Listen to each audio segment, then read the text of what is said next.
everybody. It's Suerenity, and I'm here today on this beautiful Monday, which is Emancipation Day in the Bahamas. 175 years ago, slaves, our black African slaves, were emancipated. Slavery was abolished. A few years before that, coming around from British colonies throughout the Caribbean. And that brings me to today's topic. That's something I'm passionate about. It's about not only just emancipation from slavery, it's emancipation from mental slavery, emancipating our minds, if you will.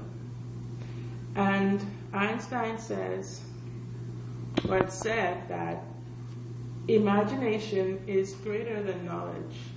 And this is true because we need our imagination, our imaginative abilities in order to learn, in order to seek knowledge in the first place.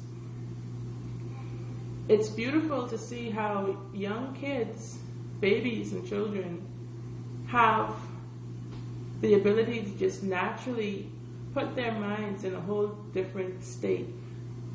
They see a whole different world in their eyes because they imagine it to be so. And you can give them a cardboard box and the hollow cardboard from the toilet tissue, the empty cardboard, and they would be a pirate sailing up to a treasure island, or, flying across the sky, looking down as explorers. It's endless, the possibilities they could come up with in their little heads, because it's so pure that they can see life as a perfect world. When we as grown-ups, we tend to see things, we let hardships and stress and drama and adversities take control of our minds and shut that ability down in our heads. We say we've grown up, or we've become more mature. We leave the imaginating for the kids, or for the dreamers, or for the privileged, or for the people who already have money. Why? Don't you think that it was imagination that got them there in the first place? When I was younger, I was a rock star in my own mind. I was a supermodel. I walked with Naomi Campbell in my head. I sang on stage with Bone Thugs and Harmony. In fact, I was the 6th member, Baby Bone, with the shingled hair and everything. Yes. But this is the power that we had as younger people to imagine. And none of life's greatest inventions or concepts or ideas or techniques or innovations would have existed without it being first imagined. Looking at Bone Thugs and Harmony, they were so awesome, and I loved them from the get-go because they imagined first a way that they were going to be different from the rest, from others of that time, of that era. And they were amazing. They still are in my book. Now, some things, of course, we dreamed we had to let go of because I wouldn't say it's no longer possible, but we don't exactly see it the way we once saw it in our heads. And so we have to be able to change our dreams, be able to dream new things, be able to evolve our dreams and our visions, our imagination. Like I said, I wanted to be a fashion model, and I wanted to walk the catwalk with Naomi Campbell and Heidi Klum, and that dream has lost its zeal for me because as I've gotten older, I realize now that, hey, there is no supermodel starting off at the age of 30, 31. I'm old in the fashion world, and I don't want to be a model, a print commercial model. I want it to be a runway model, okay? A diva on the runway, on the catwalk. And like I said, we have to have the ability to keep dreaming, because there's so many other things now that I have more passion about now than I did even about that when I was younger. And it brings me to think about something that I have asked the universe. I put it out there, and we know the Bible says, ask and it shall be given. And so I asked,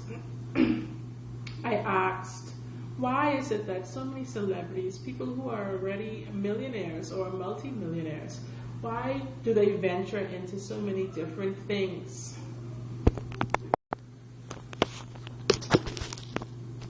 Why they venture into so many different avenues after they've already made it as a star, have this fame already and the fortune?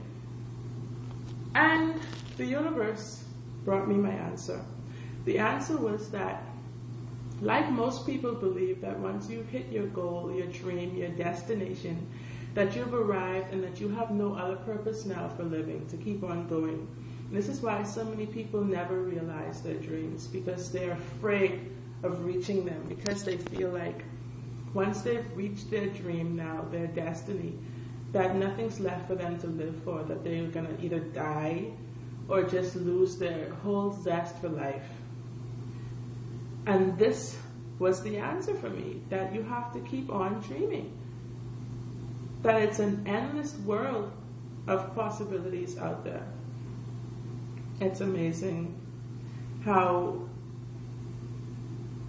like in the book, The Alchemist, that I've just finished reading this morning at 3 a.m. actually, how life gives you the answers for everything as long as you really want to know it. And you seek the answers, you're going to find it. And that was an amazing book, because it showed how important it was to follow one's dream, one's dreams, or one's destiny, no matter where it takes you, because some things you're just not meant to know unless you try, unless you go out there and look for it. Even if you have to travel the whole world just to come back to it. Some things in life you just are amazed to see how it works, how it's like a chain, how it's all connected as one.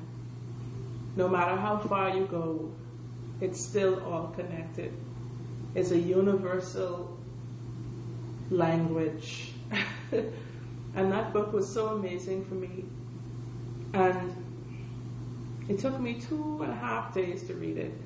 But it's really about your quest in life to find your destiny. And you need to first have a dream to find that. You need to not be afraid of finding it, no matter what it is. Now, I'm thinking about the days before the internet, before telephones, before smartphones, before iPads and computers and automobiles, before there were even, say, microwaves and stoves and refrigerators and toaster ovens. Life was simple to them because they didn't know, because they'd never even seen it in their imagination. They thought things like that were works of the devil. They thought, people were dabbling in witchcraft and things like that. When these things, these laws, the same laws of attraction and deliberate receiving have always been around, but no one had the imagination to bring them to pass. And when they came to pass, people were shocked and amazed and taken aback. Can you imagine if someone had come from before these days of the abolition of slavery here in the Bahamas? Had they taken a person from 1838, a year before the abolition of slavery, and put him in a teleportation station like those on The Sims, which I love so much, that game, and teleported him or time traveled him or her to the year 2013, to this year. The things that we could not imagine, that we can't imagine, I should say, living without. We can't live without air conditioner. We can't live without electricity. We can't live without running water. We can't live without a toilet. We can't live without our smartphones. We can't live without the internet. We can't live without television, basic cable. I mean, the things that we can't live without. Can you imagine how this person would now feel being immersed in this society of technology, just mad technology? These are the things that he could not imagine existing now that we can't live without. So can you imagine actually being immersed or time traveled into the year 2200 or 2250? What would the world as we know it, what would life be like 200 years from now? Wow, I mean, it's amazing. And it's so sad that some people who have lost their ability to imagine have lost the ability to even see. They can't see a week into their future, much less 200 years into the future. What? That's crazy. And so they come up with the notion that 200 years from now, the world would be no more. That God would have already sent his son back to earth to rule, and that the system of things would be done away with. Now, I also believe in this promise. I believe in this. But at the same time, no one knows when that day is. That can be today, that can be 500 years from now, that can be 2,000 years from now. No one knows that. But all we know is that we're in the present moment and we're responsible. It's our responsibility to dream greater, to improve the days to come. Each day is up to us now, the present moment. And this is why people respect innovators and inventors so much, and scientists and stuff like that, because these people have the essence, the ability to dream the way that we were meant to dream. And those who have lost that ability now look up to them. And, you know, they honor them for that ability. When we all have that ability, we all have it. So if we retrain our minds to think greater, everyday living would definitely be better for us.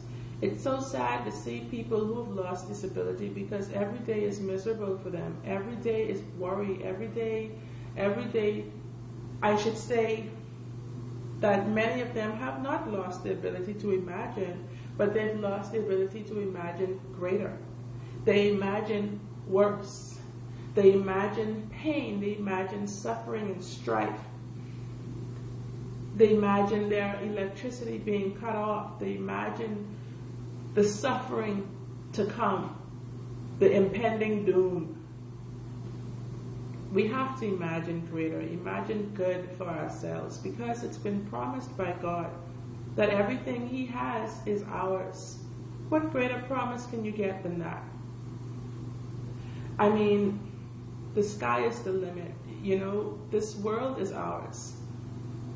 Like I said, this is why kids have the ability to run and play and I mean, just go tirelessly and look seemingly non-stop, because in their head, it's a perfect world already. All is good, and they have no needs.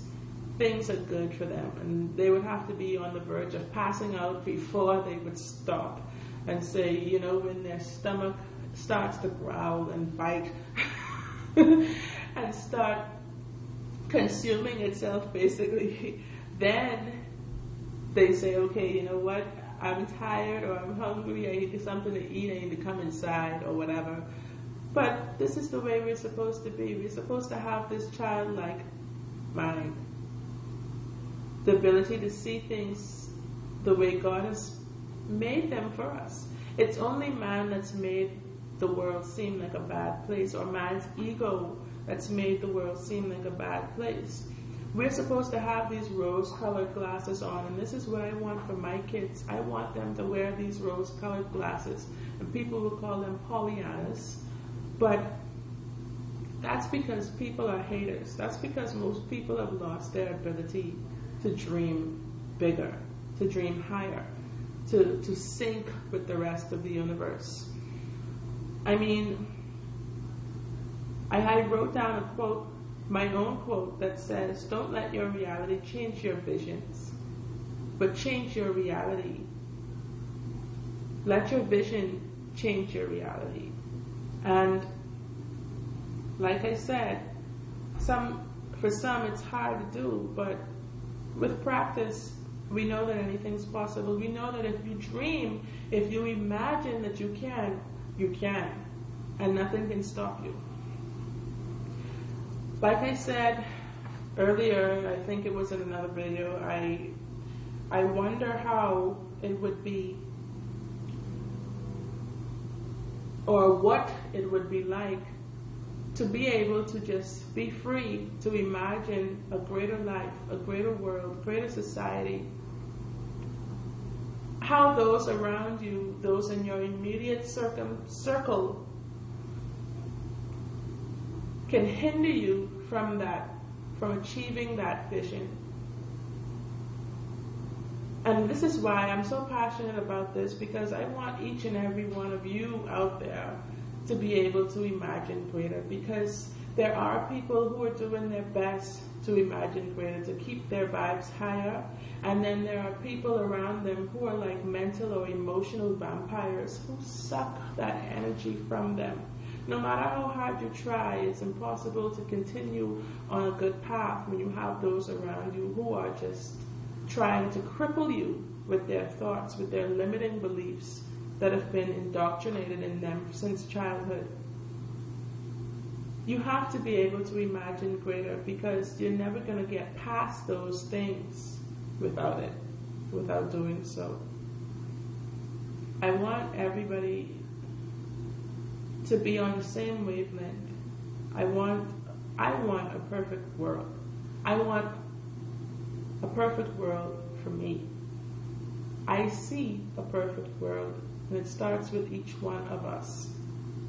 It is not based on what other people are doing. It's based on us alone. But when sometimes you're entangled with those who are limited in their minds, who are unable to see past the world's flaws, it's very hard. And so my question for the universe today that I would like to see answered is, how do we move forward? How do I move forward when we are, or I am, in a situation where those around me do not see things the way I do, and they don't want to? How then do I overcome the pull of energy that is placed on me from those around me? How do I remain at a higher wavelength? How do I imagine greater and keep my spirits up while doing so? Or how do I help to influence those, I should say, around me to imagine greater? I know that the answer will come, and like the book says, The Alchemist, which I think you should all read, that once you make a decision to do something, the whole universe will conspire to help you do it, and helping you do it, and helping it come to pass. And that's something I know, something I believe, but it's so much more reassuring. This is laws. This is a law that's been around from the beginning of mankind, from the beginning of the world. It's this intelligence system that connects us all. I want you guys to have a great day. I want to end this video here. I don't want it to be too long, but I just want you to open up your hearts and open up your mind to imagining greater things. And greater things will come to pass. Bye. I love you. And enjoy the rest of your day.